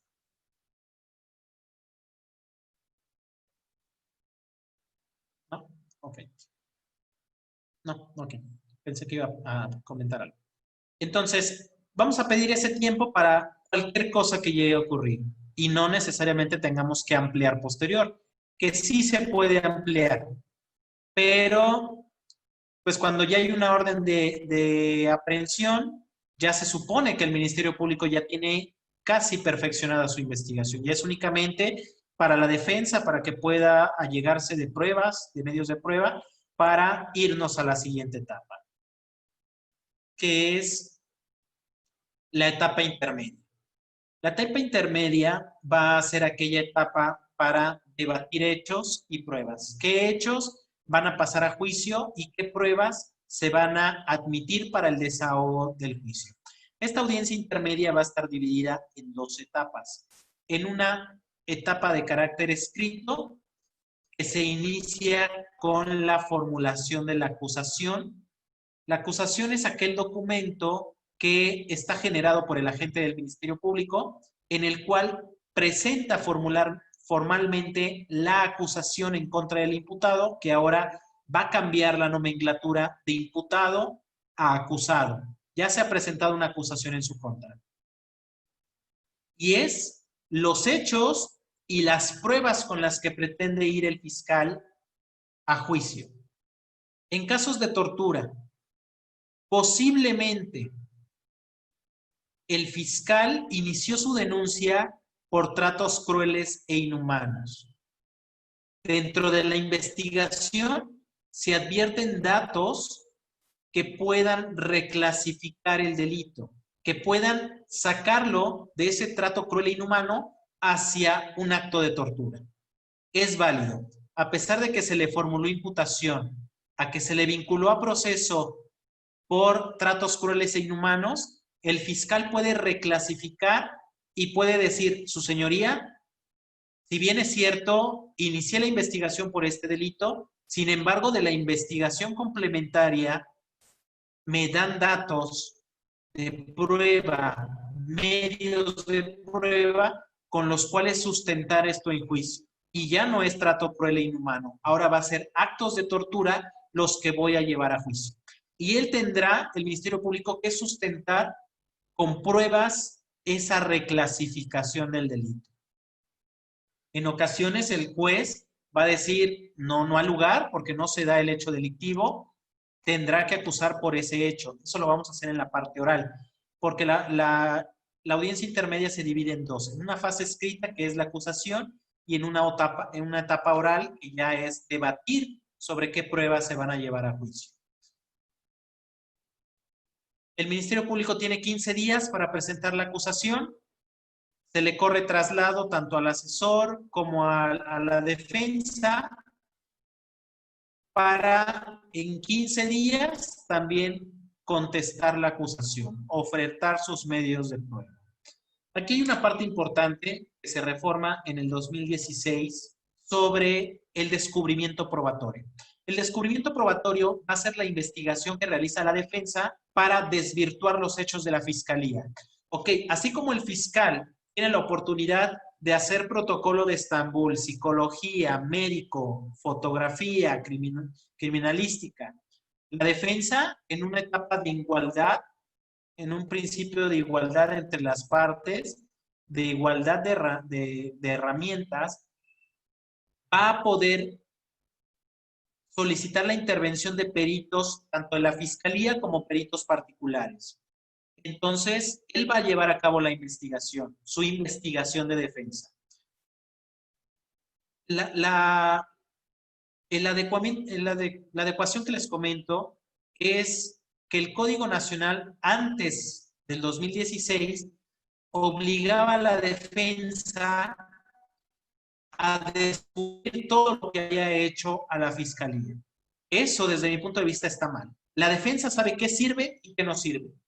De mi investigación, puedo obtener algún video en donde mi representado, donde el policía realmente está ejecutando estos hechos, le está pegando al detenido, lo está torturando, es un video que no me beneficia. Al contrario, me perjudica. Si el Ministerio Público no lo pidió en su momento, yo también no le voy a hacer su trabajo.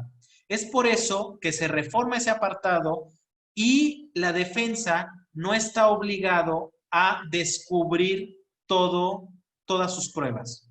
Si yo tengo un video el cual incrimina a mi representado, me lo guardo y no se va a ventilar a juicio. Si el fiscal hizo una mala investigación, va a quedar en él que una persona acusada por tortura quede en libertad por no haberse ventilado ese video o esa prueba. Pero la defensa no está obligada a descubrir en su totalidad sus medios de prueba. Contesto la acusación como defensa. Vierto mis datos, qué medios de prueba voy a llevar a juicio para contradecir la acusación del fiscal. Y ahora nos vamos a la etapa oral, en la cual va a iniciar la etapa intermedia con la lectura de la acusación. El Código Nacional no nos marca cómo se lleva a cabo una audiencia intermedia. Si empieza primero con las pruebas de la Fiscalía, con la admisión, con el debate, con la teoría del caso. El Código Nacional no es claro al mencionar cuál es la dinámica para la audiencia intermedia. Esto queda a expensas de cada juez. Cuando iniciamos una audiencia intermedia, el juez te marca la pauta, cómo es que van a trabajar. Ok, la lectura de la formulación de imputación, de la acusación, y, ok, ¿qué sirve? ¿Qué sigue? Pruebas de la Fiscalía, vamos a debatir cuáles se van a admitir, cuáles se van a desechar, si hay alguna situación de forma que haya que aclarar, o las pruebas de la defensa. Va a enunciar sus pruebas, se van a someter al debate y qué pruebas van a ser admitidas para el juicio. Ok, aquí están los acuerdos probatorios. ¿Hay alguna cuestión que no tiene que ser debatida en juicio? Y podemos llegar a un acuerdo probatorio. A lo mejor la Fiscalía te propone un acuerdo probatorio de que el acusado es servidor público. Para la Fiscalía le beneficia el acreditar que el policía realmente está en activo, pero para la defensa no. Y el darlo por hecho, el llegar a un acuerdo probatorio por ese apartado únicamente de que él es servidor público, ok, el tribunal de enjuiciamiento va a dar por hecho que él es un servidor público. Desde mi punto de vista, no se deben de llegar a acuerdos probatorios, que todo sea sometido al principio de contradicción. Porque nada es perfecto. Los documentos van a tener un error, van a tener un error en fechas, van a tener un error en el desarrollo de ese informe. Lo podemos contradecir y ¿quién quita? Y en un juicio oral podemos desvirtuar que era un sujeto activo, que tenía la personalidad o la función de un servidor público. Entonces, hay que dejarlo al tribunal de enjuiciamiento y no hay que hacerle el trabajo al fiscal, no hay que hacerle la chamba al fiscal. Acuerdos probatorios, pues es llegar a acuerdos entre las partes de dar por hecho algo para que no se ventile en juicio. Asuntos de homicidio, lo comentamos la clase pasada, la necropsia de ley. Ok, ¿para qué llevamos al médico legista si ya está muerto? Ok, sí ya está muerto, pero lo que nos interesa es la causa de la muerte. Y si tú das por hecho ese informe de medicina legal, ya estás dando por hecho la causa de la muerte, a lo mejor la mecánica, a lo mejor el cronotanatodiagnóstico, y eso es una situación que ya te va a repercutir en la sentencia que sea condenatoria. Mejor llevar al médico, quien quita y no es especialista, quien quita y no tiene cédula, todo puede pasar en un juicio. Entonces, mejor ser sometido al principio de contradicción y que sea el tribunal de enjuiciamiento el que escuche ese debate, el que escuche esa declaración del médico y que podamos desvirtuar si el médico realmente es un especialista para llevar a cabo la función que dice su dictamen. Que bueno, yo creo que las fiscalías sí tienen cuidado en ese aspecto de que los médicos realmente sean médicos legistas, sean especialistas en esa función, pero quién quita que pues tengan a un odontólogo haciendo necropsias, o que quién quita que en algún estado pues tengan a un pasante, ¿no? Haciendo ese tipo de estudios. Y bueno, eso atenta directamente en juicio, va a repercutir. Incluso una prueba que no sea elaborada, como lo establece el Código Nacional, por un perito que tenga cédula profesional y título, debe de ser, desde mi punto de vista, desechada desde la audiencia intermedia. No debe de ser escuchada por el tribunal, porque no tiene cédula. Ese perito no va a tener validez. Ajá, tendrá 20, 30 años de experiencia haciendo dictámenes, pero el pobre no tiene cédula. Entonces le vamos a pegar por ahí. Le vamos a pegar mediante la cédula profesional, que el Código Nacional es claro. Únicamente profesionistas pueden litigar en este proceso penal. Y si estamos hablando del delito de tortura, ok, tendrá que ser un médico especializado, un psicólogo, un fotógrafo especializado en protocolo de Estambul. Es por eso la importancia, pues, de que estamos aquí, de la certificación de protocolo de Estambul. Porque eso nos va a dar un plus. Si nosotros ya tenemos conocimientos, si ya tenemos experiencia, pues qué mejor que llegar a un proceso penal con todos los conocimientos necesarios y con las certificaciones y con la maestría y con el doctorado mejor capacitado, y que tu investigación tenga esa finalidad, el éxito de la investigación. Entonces, desde mi punto de vista, un perito que no tiene cédula profesional, y hablando del estado de Morelos, tenemos varios, CRIMI, Foto, que no tienen cédula profesional, en audiencia intermedia. ¿Para qué perder el tiempo con un perito que no tiene cédula profesional en juicio? Se escucha feo, ok, pero ¿para qué vamos a desgastarnos si el peritaje no va a tener validez? Si tiene experiencia, no se la quitamos, pero si no tiene cédula profesional, no reúne un requisito que establece el Código Nacional. Mejor no presentarlo a juicio. Pero bueno, los jueces tienen el criterio de que pase todo lo que tenga que pasar. Si hay un perito que no tiene cédula, lo han pasado. ¿Y cuál sería el argumento de este medio de prueba, de este peritaje? Pues bueno, sería innecesario el llegar al debate de un peritaje de un perito que no tiene cédula profesional. Vamos a ir a perder el tiempo. Entonces, debe de ser desechado. Sin embargo, en la experiencia lo hablo, admiten los medios de prueba y ya es materia de valoración por el Tribunal de Enjuiciamiento. No le doy valor probatorio, o sí le doy valor probatorio por esto o por eso. Pero si le da valor probatorio a un peritaje que el perito no tiene cédula, nos da la pauta para la apelación o para el amparo directo. Ya vamos sentando las bases de por qué nuestro acto reclama. Ok, esta audiencia intermedia va a terminar con el dictado del auto de apertura a juicio oral.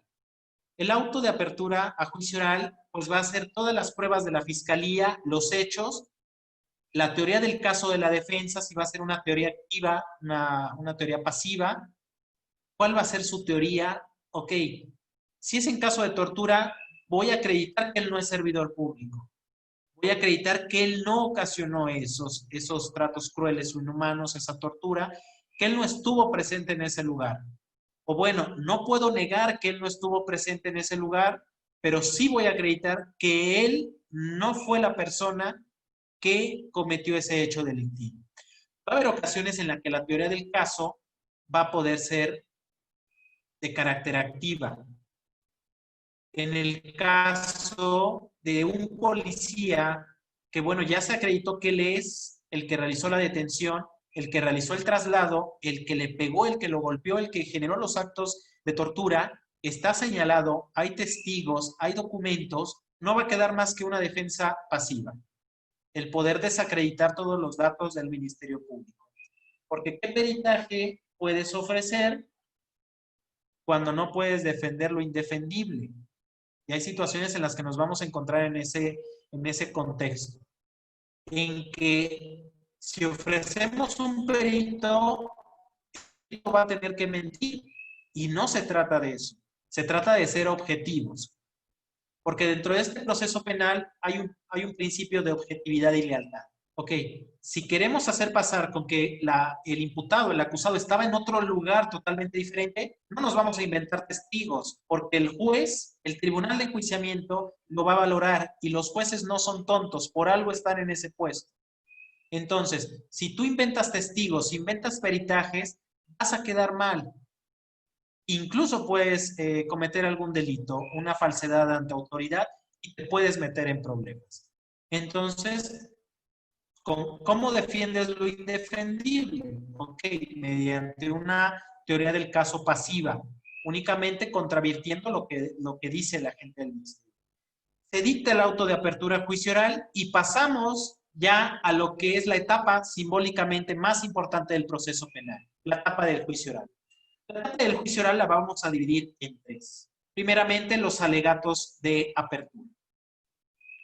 Alegatos de apertura de fiscalía, alegatos de apertura del asesor jurídico, si es que se constituyó como asesor coadyuvante, que bueno, ya hay criterios y es materia de interpretación del Código Nacional. Si el asesor no se ha acreditado como acusador coadyuvante, aún así puede dar sus alegatos de apertura. O puede interrogar o puede contrainterrogar, le dan esa pauta en igualdad de circunstancias. Inicia el fiscal, sus alegatos de apertura deben de contener tres teorías sumamente importantes. Teoría fáctica, los hechos, situaciones de modo, tiempo y lugar de cómo cometieron esos actos de tortura o estos tratos crueles e inhumanos. Teoría número 1, teoría fáctica, los hechos. Teoría 2, teoría probatoria. ¿Con qué pruebas yo voy a acreditar estos hechos, estas situaciones de modo, tiempo y lugar? Ok, lo voy a acreditar primeramente con la declaración de la víctima, segundo con el informe del policía, con la declaración del testigo, con el informe en protocolo de Estambul, psicología, médico, foto, criminalística, con todos mis datos de prueba, mis medios de prueba, mis pruebas con los cuales yo vaya a acreditar esa teoría fáctica. Tenemos la teoría fáctica, la teoría probatoria y por último la teoría jurídica. Son las tres teorías que deben de abarcar un alegato de apertura. La teoría jurídica, bueno, es cómo encuadro el hecho, las pruebas en la ley. Ok, este hecho que acabo de vertir, este hecho de tortura, se encuadra perfectamente en la hipótesis del delito de tortura, el cual lo tenemos contemplado en una ley general de tortura de carácter federal y en diversos tratados internacionales. Cuando se habla de la teoría jurídica en juicio, no nos debemos de quedar cortos únicamente a leyes federales o leyes estatales. Si la Constitución ya nos habla de la aplicación de tratados internacionales, el reconocimiento del juzgador, la autoridad sobre los tratados internacionales en materia de derechos humanos, en esta parte vamos a vertir todos los tratados internacionales, los protocolos, las convenciones que son aplicables al delito de tortura, para poder robustecer nuestro alegato. Es un alegato que no es leído, es aprendido, y podemos confundir la oralidad con la lectura. La oralidad es expresarnos, ese argumento rico, esa argumentación jurídica. Y la lectura pues, es tener el copy-page y estar leyendo tal cualmente, dictándole prácticamente al juzgador. No, en este sistema es cuestión de argumentación jurídica. Por partes, ok. En la teoría fáctica, yo voy a hablar de situaciones de modo, tiempo y lugar. Entonces, es tan fácil aprenderme cuándo ocurrió el hecho. Si yo realicé esa investigación, lo voy a saber perfectamente. Ok, con fecha 4 de julio se llevó a cabo estos tratos crueles e inhumanos en estas circunstancias, en este lugar, y lo acredito con estas pruebas. Con esto yo voy a acreditar esto, con psicología voy a acreditar el daño emocional, voy a acreditar la plena responsabilidad del imputado, con la declaración de la víctima voy a acreditar, voy a hacer el señalamiento directo, Y eso es lo que pasa en juicio. Los que han estado en juicio, siempre es una estrategia de la fiscalía hacer el señalamiento. Ok, se encuentra presente en esta sala de audiencia la persona que lo detuvo ese día. Sí, aquí se encuentra. Se encuentra presente en esta sala de audiencia la persona que lo torturó, que lo tuvo hincado, que le pegó, que lo quemó, que lo torturó. Sí. ¿Dónde está? En ese lugar. Señalamiento directo. Ok, ¿lo puede describir? Regularmente están vestidos de amarillo, dependiendo del uniforme del penal. ¿Cómo lo diferenciamos entre dos abogados de traje? Pues es únicamente esa persona, ¿no? Ok, que queda sentado en el audio y video que la víctima ha reconocido a su agresor, que se encuentra presente. Pues, ¿quién más? El imputado. Ese es el señalamiento y eso causa mucho impacto en el juzgador. Como defensa, ahora trasladámonos a la cuestión de defensa. ¿Puedo impedir yo ese señalamiento? Claro. Objeción, su señoría. Está prejuzgando. Objeción, no es el ejercicio adecuado. Podemos interrumpirlo para evitar que nos señalen a nuestro representado. Pero eso ya es cuestión de estrategia, lo podemos hacer. Igual y nos topamos a un fiscal que lo saquemos de su zona de confort, que no va a saber cómo reaccionar y que con el simple hecho de objeción, ya él va a salir de ese contexto y ya no va a hacer un señalamiento. Entonces, eso también viene aparejado con esta etapa de juicio oral, las destrezas de la litigación oral. Entonces, el alegato de apertura tiene que tener tres partes. La teoría fáctica, los hechos, la teoría probatoria, qué pruebas van a ir a juicio, y la teoría jurídica, en qué ese hecho de tortura, en qué apartados de las leyes, tanto estatales, federales o internacionales, se encuentra contemplado. Posteriormente, viene el desahogo de las pruebas. Inicialmente es con las pruebas de la fiscalía. Primeramente, el interrogatorio directo, que es con preguntas abiertas, cómo, cuándo, dónde, por qué, para qué, con qué, quién. Y una vez que ha terminado el fiscal, ok, continúa la defensa. Contrainterrogatorio. Y esto es muy rico en este tipo de delitos.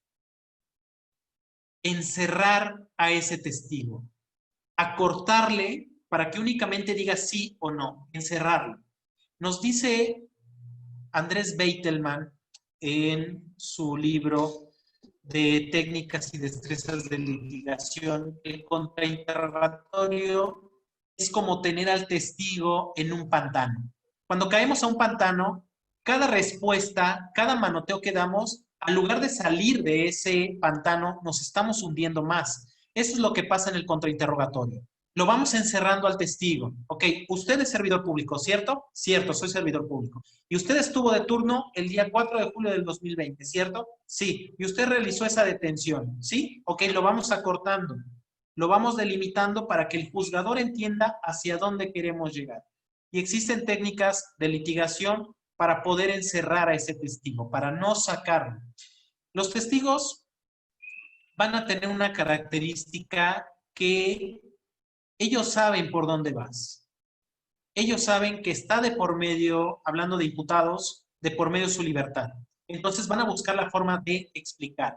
Ok, usted estuvo presente en esta detención. Ok, sí, pero va a querer aclarar. Hay que acortarlo. Ok, únicamente responda al categórico sí o no.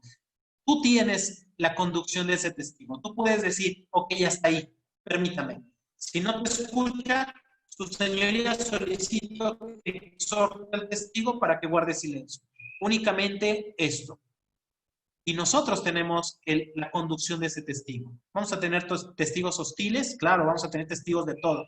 Del que te da la información correctamente hasta del que te va a ser grosero, te va a querer sacar de tus casillas, pero hay que tener primeramente el conocimiento del asunto, hacia dónde son tus líneas de interrogatorio y qué es lo que quieres obtener. Y nunca hacer la pregunta de más. Cuando ya te ha aceptado que participó en los actos de tortura, hasta ahí déjalo, ya lo mataste. ya no hay necesidad de hacer la pregunta de más. Ok, que me explique qué más pasó si ya me lo aceptó. Si el tribunal ya está viendo que sí, efectivamente, él ejecutó los actos de tortura. Ya no hay, siempre existe la pregunta de más, que no la debemos de hacer. Se desahogan las pruebas y una vez que se han desahogado tanto las pruebas de la fiscalía como de la defensa, ahora vienen los alegatos de conclusión o los alegatos de cierre. En los alegatos de tú hablas a futuro. Voy a acreditar, se va a probar, va a venir el testigo, va a venir el perito, nos va a acreditar el daño emocional, se va a presentar el médico legista y nos va a poder establecer que las lesiones que fueron ocasionadas al representado son actos de tortura. Ok, tú vas a prometer, vas a hablar a futuro. En el alegato de cierre, vas a retomar lo que prometiste. Como lo dije en mi alegato de apertura, dije que íbamos a acreditar esto. Se presentó la perito en materia de psicología y efectivamente nos narró que la víctima tiene un daño psicológico, un daño emocional derivado de los actos de tortura de los cuales sufrió. El alegato de clausura lo vamos a cerrar retomando el de apertura. Cada parte que nosotros tomamos lo debemos de concluir. Ok, nosotros vamos a llevar nuestros apuntes, porque va a haber cosas que prometemos que no vamos a cumplir. Pero se trata de que en juicio, de que todo lo que prometamos lo cumplamos. Y si lo estamos cumpliendo, vamos anotándolo para los alegatos de cierre. Ok, yo me comprometí, honorable tribunal, a que se iban a acreditar las lesiones. Me comprometía que iba a traer un perito en materia de fotografía y podemos observar cómo quedó marcado el cigarro o quedó marcado el arma en el cuerpo de mi representado. Lo pudimos observar y lo vimos en la pantalla cómo incorporamos ese medio de prueba, cómo vimos esas fotografías de que esas lesiones efectivamente coinciden con actos de tortura. Y se concatena con el médico legista y se concatena con el perito en materia de psicología. Todo lo cerramos de esa forma. Y posteriormente viene el dictado de la sentencia. ¿Es una sentencia condenatoria o una sentencia absolutoria? Hasta aquí termina el proceso penal. Así nos lo marca el Código Nacional. Algunos autores dicen que la ejecución de la pena forma parte del proceso penal. Pero el Código Nacional es claro. 3 etapas del proceso penal. Etapa de investigación, etapa de investigación complementaria, etapa intermedia y la etapa de juicio oral. La etapa de ejecución es cuando se dicta una sentencia condenatoria, cuando ya el acusado ya es un sentenciado, ya hay una sentencia en su contra, cuando ya se rompió el principio de presunción de inocencia. Al dictar una sentencia condenatoria, se rompe el principio de presunción de inocencia y ya no es un acusado, ya no es un imputado, ya es un sentenciado, ya forma parte de la población sentenciada de los centros de reclusión. Ok, viene una etapa impugnativa, una etapa de apelación, una etapa de un juicio de amparo, pero ya estamos en la etapa de ejecución de pena, que, lo dice el Código Nacional, es totalmente diferente a las etapas del proceso penal. ¿En qué momento podemos incorporar un estudio de protocolo de Estambul? La etapa de vinculación a proceso la podemos tomar como mini juicio, porque podemos desahogar pruebas, a pesar de que no es un juicio oral. Entonces, el primer momento en donde podemos incorporar un estudio de protocolo de Estambul con psicología, foto y medicina forense es en la vinculación a proceso. Ok, que es muy corto el tiempo para poder trabajarlo, pero no imposible. Tenemos las 48 horas del Ministerio Público. Aparte, tenemos hasta 144 horas para ampliar, para poder investigar, para poder crear una teoría del caso de vinculación. Estamos hablando que tenemos 6 días, bueno, vamos a dejarlo en 5 por la cuestión de las guardias de los juzgados, y tenemos 5, 7 días. 7 días, no sé, maestra, corríjame si estoy mal. En un caso urgente que yo quiera como defensa desahogar un protocolo de Estambul, ¿pudiera usted con su equipo tenerme un estudio de protocolo de Estambul en 5 días? Porque todavía lo tenemos que trabajar. ¿Se pudiera tener en 5 días? Sí, maestro. De hecho, nosotros con el doctor Sánchez Lazo trabajamos uno en el estado de Hidalgo, en Tula, con el licenciado Fragoso, Cristian Fragoso.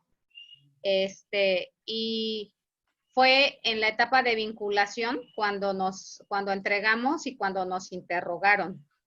Sí. Es muy pesado porque prácticamente pues trabajas a marchas forzadas, tienes como muy poco tiempo para poder elaborar, te desvinculas totalmente de todo lo que tengas que hacer para centrarte de tiempo completo, pero sí se puede realizar. Sí, pues bueno, es un tiempo muy corto, se trabaja bajo contrarreloj.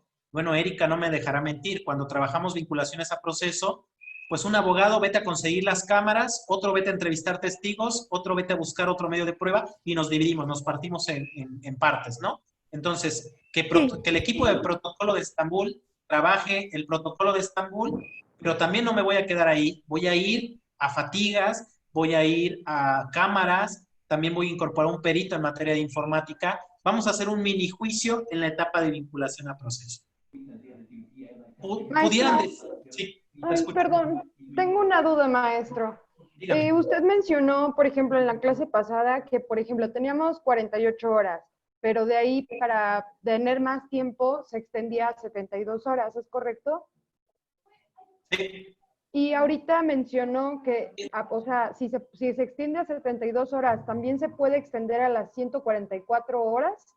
Sí, efectivamente. Cuando el juez te da la oportunidad de vincular a proceso, le pregunta al defensor y al imputado, ¿en qué tiempo quiere vincular a proceso? Y hay tres momentos para resolver sobre la vinculación a proceso. En esa audiencia inicial, en ese momento, cuando no hay pruebas, ok, quiero que se resuelva en este momento. Quiero la duplicidad del término, duplicar el término a 72 horas o a 144 horas, a 3 días o a 6 días, hasta 144 horas, para poder, este tiempo para poder trabajar sobre protocolo de Estambul. Es únicamente tiempo para la defensa. Hay ocasiones en las que la fiscalía, y bueno, me ha tocado, pretende incorporar en esos 6 días otro medio de prueba a su favor. No. El tiempo es exclusivo para la defensa. No puede el fiscal incorporar otro medio de prueba que no lo haya hecho antes. Si no lo hizo, ok, que se espere a juicio o en la etapa de investigación complementaria. Pero esa etapa es exclusiva para la defensa. Podemos trabajar protocolo de Estambul, podemos trabajar cámaras, podemos trabajar fotografías, fotogramas, toda la parte de la criminalística en alguna de las ciencias que auxilia a la criminalística. Pero sí, hasta 144 horas para el desahogo de las pruebas. Y vamos a hacer un mini... maestro, muchas gracias. De nada. Vamos a hacer un mini juicio en la etapa de vinculación a proceso. Por eso lo decía Erika. Audiencias de 10 horas, de 15 horas hasta 20 horas. Que bueno, luego en casa nos preguntan, ¿dónde andas? ¿No? Estoy en la audiencia de 20 horas de una vinculación a proceso, ¿no? Pero está justificado, maestra. Deben de creernos. Pero sí, es realidad. Cuando vas a declarar por lo menos 3 testigos de protocolo de Estambul, vas a tardar por lo menos 1 hora con cada uno. Ahí van 3 horas. Vas a declarar crimen, vas a declarar foto, testigos. Ya se está extendiendo esto y va a ser materia de valoración para el juez de control. Y el otro momento en el cual podemos incorporar el estudio de protocolo de Estambul es en el juicio oral. Cuando lo ofertamos en la audiencia intermedia, para su desahogo en el juicio oral. Desde mi punto de vista, estas dos etapas son las fundamentales para sentar el precedente para una apelación o un amparo directo. Que sería, ok, a lo mejor mi representado sí es responsable del secuestro, pero lo que se vino después del secuestro, actos de tortura, no están justificados. Las pruebas que se obtuvieron de manera ilícita son derivadas de actos de tortura. Entonces, deben de venirse abajo. A lo mejor para sentenciar, para el juicio oral sí va a dar, o para confirmar la apelación, pero para el amparo directo, que es donde particularmente se encargan de las violaciones a derechos humanos, sí nos pueden otorgar el amparo de la justicia federal. Y hay que sentar los precedentes, dejarlos bien sentados para las etapas siguientes. La vinculación a proceso, bueno, ya vimos los requisitos para el dictado. La etapa intermedia, ¿cuál es el objeto de la etapa intermedia? El ofrecimiento y la admisión de las pruebas, de los medios. Y aquí nos vamos a detener un poco sobre las actuaciones o la investigación que puede haber que no requieren autorización previa del juez de control. Esto quiere decir que todas estas investigaciones, estos actos de investigación, se pueden llevar a cabo por el Ministerio Público a propuesta del asesor jurídico o a propuesta de la defensa. Y va a haber actos de investigación que van a tener que ser autorizados por el juez de control. Actos de intervención de telecomunicaciones debe de ser autorizado por un juez especializado en la Ciudad de México sobre intervención de comunicación. Estamos hablando de violaciones a la intimidad, de que nos van a escuchar las llamadas que estamos realizando, pero son actos de investigación. Y sobre esta intervención de comunicaciones no existe la figura del amparo. No podemos echarla abajo con el amparo. Pero bueno, lo que se está proyectando son los actos de investigación que podemos llevar a cabo en la etapa de investigación sin formalizar y la investigación complementaria. Una inspección en el lugar puede ser el levantamiento de un cuerpo, puede ser cuando realizan un peritaje en materia de criminalística de campo, el recolectar algún indicio, o hay que recordar que anteriormente el Ministerio Público tenía buena fe. Esto es de que él podía ir a un levantamiento, pudiera dar fe de lo que está ocurriendo. Con el nuevo sistema ya el Ministerio Público no va al lugar de los hechos, salvo el protocolo de feminicidio, que ya existe forzosamente la presencia del Ministerio Público hasta en la necropsia de ley, en todas las etapas del feminicidio, de la investigación del feminicidio. Por eso, la especialización de esa parte. No sé si lo estén ocupando allá en Chiapas, en Querétaro, en alguno de sus estados, el protocolo de feminicidio. Aquí en Morelos sí se está aplicando cuando hay el levantamiento de una mujer que es con característica de género, que está expuesta, que está en la calle, características de feminicidio. Va el Ministerio Público, se reúnen todos al momento de realizar la necropsia y bueno, van interviniendo cada uno de ellos y se va asentando qué es lo que va a realizar. Se supone que ya todos los estados deberían de estarlo implementando. Quiero pensar que sí. Querétaro está avanzado en la cuestión de servicios periciales. Ciudad de México también un poco. Pero bueno, vamos a tener algunos estados que no van a ser así. Ok, ¿hay alguna duda, alguna pregunta? Ya nos acercamos. Bueno, ya nos dieron las 9. ¿Hay alguna duda, alguna pregunta?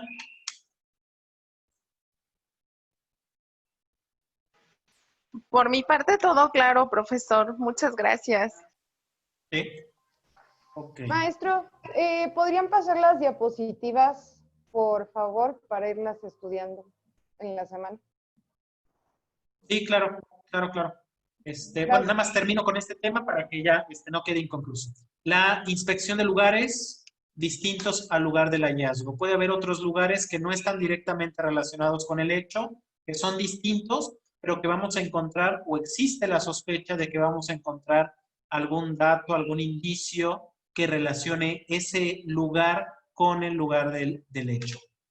Inspección de personas, la revisión sobre personas, revisiones corporales, la inspección de vehículos, el levantamiento e identificación del cadáver, la aportación de comunicaciones entre particulares. Si a mí por un acto de tortura, yo denuncio, puedo entregar mi teléfono celular, puedo dar la autorización para que se metan a mi teléfono, para que puedan extraer, a lo mejor yo grabé cuando me están golpeando, cuando me están torturando.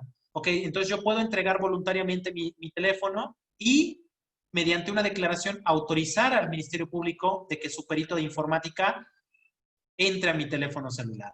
O particularmente la aportación de una comunicación que tengamos con otra persona. Ok, yo grabé una videollamada, grabé una en donde se advierte un hecho delictivo, yo lo puedo aportar al Ministerio Público. El reconocimiento de personas puede ser tanto el reconocimiento por cámara de Gesell, que tiene sus características, o la identificación por fotografía, o alguna forma de identificación del acusado. La entrega vigilada y las operaciones encubiertas. Aquí sí existen, algunos de los estados tiene las operaciones encubiertas sobre delitos de alto impacto, secuestro. Es que en Morelos luego teníamos limpiaparabrisas que eran policías encubiertos, ¿no? Y que algunos que los conocíamos, pues decíamos, pues, ¿qué está haciendo aquí? Pues obviamente está en una labor, pero esta es una cuestión muy, muy delicada porque está de por medio de la vida de los policías. La entrevista de los testigos, anteriormente la fiscalía era los únicos que podían entrevistar, ahora los defensores también podemos llevar a cabo entrevistas, incluso de las víctimas o de testigos. Las recompensas en términos de los acuerdos que para tal efecto emite el procurador y las demás que expresamente no prevean un control judicial. Ok, con esto nos quedaremos hasta las actuaciones de investigación que no requieren autorización previa del juez. La siguiente clase vamos a ver qué actos de investigación sí requieren una autorización de un juez porque van a violentar o van a intervenir algún bien jurídico tutelado, particularmente el de la privacidad. Cómo extraer una prueba de genética, una prueba de cabello, una prueba que pueda dar una cuestión incriminatoria hacia la persona. ¿Ok? Pues sería todo, maestra. Muchas gracias, maestro. Buenas noches a todos. Si no tuvieran alguna otra pregunta, nos estaríamos conectando la próxima semana, el próximo sábado a la misma hora. Gracias, que tengan buena noche.